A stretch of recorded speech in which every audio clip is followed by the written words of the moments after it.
Good morning. And on today's episode of The Professor Helps, I want to talk to you about stepping back and stepping away and really just breathing. You've got a lot of people out on the internet telling you about self-care and what you can do to step back and take things slowly and things like that. And the truth is that The Professor Helps is designed to motivate you, inspire you, and sometimes actually frustrate you, because I think that sometimes that's where we have to go in order to inspire ourselves to live our best life. And I think that what I'm trying to do with this is to inspire you and to motivate you and to frustrate you, to make you think a little bit about what it is that we're experiencing in the world around us right now, and things like that. So some advice that I give my 3-year-old, because I'm trying to learn it myself, is breathe, breathe, breathe when she's upset. Cry if you need to, cry if you want to, go ahead and scream if you need to, but eventually come back to the breath, because breath is such a great way to regulate yourself. And if you're having a difficult time, and it comes from advice that my mom gave me, which is to halt. It's a well-known thing in the psychological profession, which is if you're hungry, angry, lonely, or tired, you should halt. Meaning you should stop, meaning you should not send that email, meaning you should not continue that conversation. As somebody who likes to continue the fight when it really needs to stop because things are getting really heated, this is a good piece of advice that I'm still learning how to do. So to teach my 3-year-old to breathe, breathe, breathe. So in fact, I know it's hard to stop right now because everybody's going in a million different directions and they're also not leaving home at the same time. I pointed out last week that just because we're all available does not mean, just because we're all at home does not mean that we're all available. And so it becomes really important to step away. In fact, I'm going to ask you to do that with me now. Go ahead and stop and take a deep breath in for 10 seconds. Are you ready? 1, 2, 3, 4, 5, 6, 7, 8, 9, 10. Now let it out slow.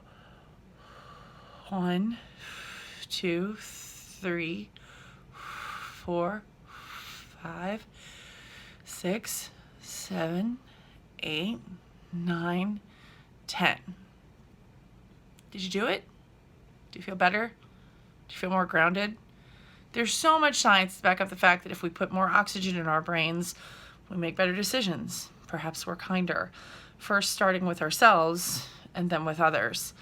So I don't know about you, but I'm really burned out on Zoom meetings and calls and the things that people are doing to stay connected right now. I am dying for some face-to-face action. So it's one of those things where there's a lot of people who want to reach out, a lot of people who want to do things right now.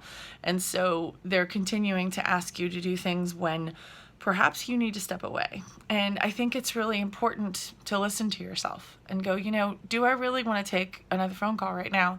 And I'm not talking about work. I know that you cannot say, I'm not available for a call for work.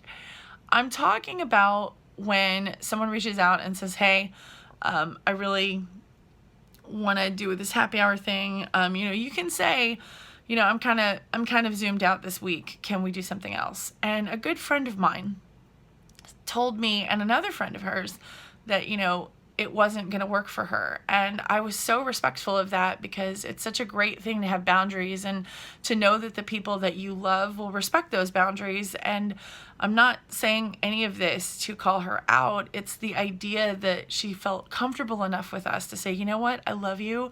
I'm experiencing so much anxiety over this. And I was just like, bravo to you, woman. And I think all of us could stand to do more of that, right? Like, maybe you don't want to do that Zoom happy hour with your family this week. I'm not saying cut off all communication.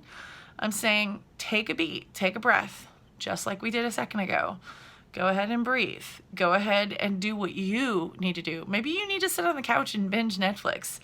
Whatever it is you need to do that in your daily life, in your parenting life, in your work life, all the things that you need to do in order to make yourself more available and more actualized, to be able to give more. Now, if you're at a breaking point and you really need a break, go take one, even if it's just to go stand in the closet for 5 minutes. They don't need to know what you're doing.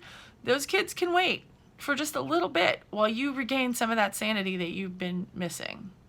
And as we slowly start to reopen places all over the country, remember that the mask is your best protection. Washing your hands, nothing has changed. I know everybody's tired of this song and dance, but I really like the fact that people I love are alive, and I really want to keep them that way. So I'll wear a mask. It's uncomfortable, it itches, and I have a variety of them. And I'm not going to stop wearing a mask. And I think it's going to be a while before I feel comfortable without a mask on. And I hope that you'll join me in that. And I know it's different, and I know that it's difficult, but when you consider the alternative is that you could get COVID-19 or give it to someone else, and really the person you're protecting is other people when you wear a mask. So it's kind of in line with my whole philosophy of, like, in a world where you can be anything, please be kind. So if you think about it, that your mask is an act of kindness, that's an act of kindness you can do every single day. And so I think as we walk into this Wednesday and we think about ways that we can be kind to other people, that could be a text message. That could be you get a drink for your coworker. I know a lot of us are working from home, but you can do it virtually. You can say, if we were not on Zoom right now, I would give you a drink, some water or something like that. It goes a really long way. And it's the kind of thing that you think about doing, and then you don't do it, and you go, gosh, no, I really could have done it. Well, you know what? There's nothing to stop you. Like, you could think about having done it the other day, and then now you actually do it. Also, if you're doing a lot of drive-through like I am, I'm going to raise my hand and say I've been eating a lot of high-fat, high-calorie food. And as my good friend Susie says, it's a season, right? This is a season of a little bit more indulgence, a little bit more of not doing all the healthy things. I've been struggling this week to get my dance on and to do my songs. And I'm going to be accountable to you by saying, you know what, that ends tonight. I'm going to get on it. But I don't really know what the day brings. So it might be that I say that, I get home, I'm exhausted, so I'm going to give myself that breathing room to say, you know what, I am going to plan to rehearse my music tonight. I'm going to plan to dance. And then I'm going to stay open to see how I feel and what's going on for me. So the advice this week from the Professor Helps is to breathe, breathe, breathe. Scream and cry if you need to, because that's a really healthy release. And then breathe again, because it is one of the best ways I know of to regulate yourself, so then you can help to be kind to other people. That's my message. If you like my message, go ahead and hit subscribe, and definitely share with anybody who might need a little inspiration, motivation, and frustration. This is the Professor, signing off.